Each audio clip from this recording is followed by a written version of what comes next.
Hello viewers, welcome back to our channel head start computer. और आज हम लोग नंबर सिस्टम का सेकेंड पार्ट के बारे में डिस्कस करेंगे। फर्स्ट पार्ट वाले वीडियो में हम लोग बाइनरी सिस्टम के बारे में डिस्कस किए थे। उसके साथ साथ डेसिमल टू बाइनरी कन्वर्शन और बाइनरी टू डेसिमल कन्वर्शन भी डिस्कस किया गया था। आज के वीडियो में हम लोग हेक्साडेसिमल और ऑक्टल नंबर सिस्टम के साथ डिस्कशन करेंगे।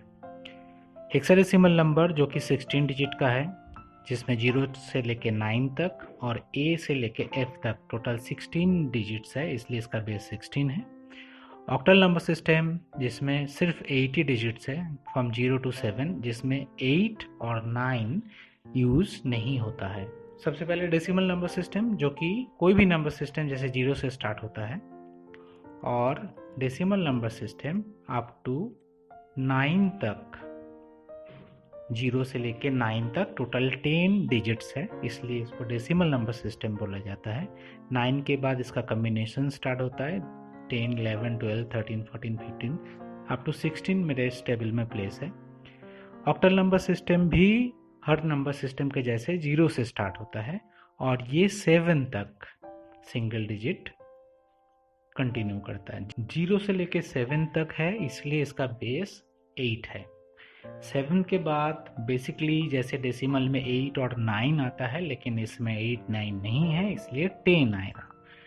That means octal 10 is equivalent to 8 as per decimal number system. Octal का 10 डेसिमल का 8 बराबर है। इसके बाद ये कंटिन्यू करेगा अप टू 17, लेकिन 18, 19 ये दोनों ही ऑक्टल में पॉसिबल नहीं है, क्योंकि 8, 9 इसमें है ही नहीं, इसलिए 17 के बाद जो नंबर आएगा वो है 20। इसके बाद स्टार्ट करते हैं हेक्साडेसिमल नंबर सिस्टम। हेक्साडेसिमल भी हर नंबर के जैसे 0 से स्टार्ट होता है और इसमें डेसिमल के जैसे बिल्कुल सेम 9 तक है, लेकिन इसके बाद 6 न्यू डिजिट्स है इसमें, जो कि ABCDNEF, ये यहाँ पे लेटर नहीं, यहाँ पे डिजिट्स है। F के बाद इसमें कम्बिनेशन स्टार्ट होता है, दैट इज 10। इसके बाद अप टू 11, 12, 13, 14, 15, 16, 17, 18, 19 तक एज यूजुअल होगा, लेकिन 19 के बाद 20 नहीं होगा। 19 के बाद जैसे कि हम लोग देख पा रहे हैं कि 18 के बाद 19 अगर होता है तो उसके बाद वाला डिजिट जो होगा वो है 1A, then 1B, 1C, 1D, 1E, 1F, then 20 होगा। ये सारा डिजिट्स 1 के बाद से फॉलो करेगा, 10 से लेके 1F तक। तो उम्मीद करता हूँ ये टेबल आप लोगों को समझ में आया है। हम लोग इस टेबल में देख पा रहे हैं कि डेसिमल वैल्यू 13 का ऑक्टल इक्विवेलेंट है 15 और हेक्साडेसिमल इक्विवेलेंट है D। तो आज हम लोग इस वीडियो में डेसिमल से ऑक्टल, ऑक्टल से डेसिमल, डेसिमल से हेक्साडेसिमल एंड हेक्साडेसिमल से डेसिमल कन्वर्शन सीखेंगे। चलिए स्टार्ट करते हैं। सबसे पहले डेसिमल से ऑक्टल कन्वर्शन। ये 23 जो दिया हुआ है वो डेसिमल में है और हम लोगों को इसको ऑक्टल में लेके जाना है। यहाँ पे 8 दिख रहा है, दैट मीन्स बेस 8 में, बेस 8 मीन्स ऑक्टल में लेके जाना है। सबसे पहले इस नंबर को हम लोग, बाइनरी होता था हम लोग 2 से डिवाइड करते थे, लास्ट वीडियो में मैंने बताया था, लेकिन ऑक्टल में लेके जाना है। ऑक्टल का बेस 8 है, इसलिए इसको 8 से डिवाइड करेंगे। इसमें क्वोशंट होगा 2 और रिमाइंडर आएगा 7। इस 2 को वापस 8 से डिवाइड करेंगे, क्योंकि हम लोग का रूल है कि 23 जब तक 0 नहीं हो जाता है उसको 8 से डिवाइड करते रहना है। इस बार क्वोशंट 0 हो जाएगा जबकि रिमाइंडर होगा 2।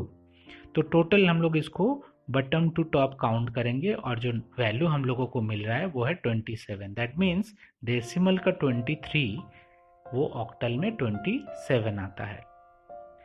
इसके बाद हम लोग स्टार्ट करेंगे ऑक्टल टू डेसिमल कन्वर्शन, जिसमें एक नंबर हम लोगों को 27 दिया हुआ है ऑक्टल में और उसको कन्वर्ट करना है डेसिमल में। तो जो 27 है हम लोग उसको यहाँ पे लिखते हैं और फिर इसका value power from the right to left, right में इसका पावर देते हैं 0 और उसके बाद आएगा इसका पावर 1। तो इसको अगर हम लोग ऐसे लिखेंगे 2 इंटू 8 टू द पावर 1, क्योंकि ये बेस 8 में है नंबर, फिर ये वाला 7 यहाँ पे आएगा 7 इंटू 8 टू द पावर 0। तो 2 इंटू 8 टू दी पावर 1 को अगर कैलकुलेट करते हैं वो 8 होता है। 2 into 8, 7 into 8 to the power 0, कोई भी नंबर जिसका पावर अगर 0 है तो उसका वैल्यू हो जाता है 1, तो 7 इंटू 1, ये हो गया 16 और ये हो गया 7। इन दोनों का अगर हम लोग ऐड करते हैं तो हम लोगों को मिल रहा है 23। तो ऑक्टल 27 का वैल्यू डेसिमल में 23 होता है। मुझे उम्मीद है आप लोगों को डेसिमल से ऑक्टल और ऑक्टल से डेसिमल कन्वर्शन समझ आ गया होगा। इसके बाद हम लोग स्टार्ट करेंगे डेसिमल टू हेक्साडेसिमल कन्वर्शन। तो ये सम हम लोगों को दिया हुआ है 29 जो कि डेसिमल में है और हम लोगों को इसको हेक्साडेसिमल में करना है। जैसे कि हम लोग किसी भी डेसिमल को जब बाइनरी में लेकर गए तो 2 से डिवाइड किए थे क्योंकि 2 बाइनरी का बेस है। कोई भी डेसिमल नंबर को जब ऑक्टल में लेकर गए तब 8 से डिवाइड किए थे क्योंकि 8 ऑक्टल का बेस है। अब 29 को डेसिमल से हेक्साडेसिमल में लेकर जाएंगे और हेक्साडेसिमल का बेस 16 है, इसलिए 29 को 16 से डिवाइड करना है। एक बात यहाँ पे ध्यान रखना है कि अगर किसी नंबर को, कोई भी नंबर को अगर हम लोग 16 से डिवाइड कर रहे हैं उसका मिनिमम रिमाइंडर जो है वो 0 आ सकता है और मैक्सिमम रिमाइंडर जो है वो 15 आ सकता है। 16 से डिवाइड करेंगे तो मैक्सिमम रिमाइंडर 16 आ सकता है। 0 से लेके 9 तक रिमाइंडर रहा तो वही रहेगा, लेकिन रिमाइंडर अगर 10 आया तो हेक्साडेसिमल में 10 के बदले हम लोग लिखेंगे A। रिमाइंडर अगर 11 आया तो हम लोग 11 के बदले लिखेंगे B, क्योंकि हेक्साडेसिमल में डेसिमल 10 का इक्विवेलेंट A होता है, डेसिमल 11 का इक्विवेलेंट B होता है, वैसे ही डेसिमल 15 का इक्विवेलेंट F होता है। तो 16 से जब 29 को डिवाइड करेंगे क्वोशंट होगा 1 और रिमाइंडर होगा 13, जबकि हम लोगों को 13 नहीं लिखना है, हम लोगों को लिखना है D। इसको वापस 16 से डिवाइड करेंगे तो इस बार क्वोशंट 0 और रिमाइंडर 1, और इसको बॉटम टू टॉप हम लोग लिखते हैं तो वो वैल्यू आता है 1D। डेसिमल 29 का इक्विवेलेंट वैल्यू होगा हेक्साडेसिमल में 1D। 13 कहीं नहीं लिखना है, D यूज करना है। नेक्स्ट हम लोग देखते हैं हेक्साडेसिमल टू डेसिमल कन्वर्शन, जिसमें 1D एज हेक्साडेसिमल वैल्यू हम लोगों को दिया हुआ है, जिसको कन्वर्ट करना है डेसिमल में। सबसे पहले हम लोग 1 और D को ऐसे लिख लेंगे, फिर राइट साइड से इसका पावर 0 और इसका पावर 1 यूज करेंगे। अब इसको लिखेंगे यहाँ पे ऐसे 1 इंटू 16 टू दी पावर 1 और ये वाला D into 16 to the power 0, जबकि D का वैल्यू हम लोगों को पता है क्या होगा। नेक्स्ट लाइन में D का वैल्यू को डिकोड कर लेंगे डेसिमल में।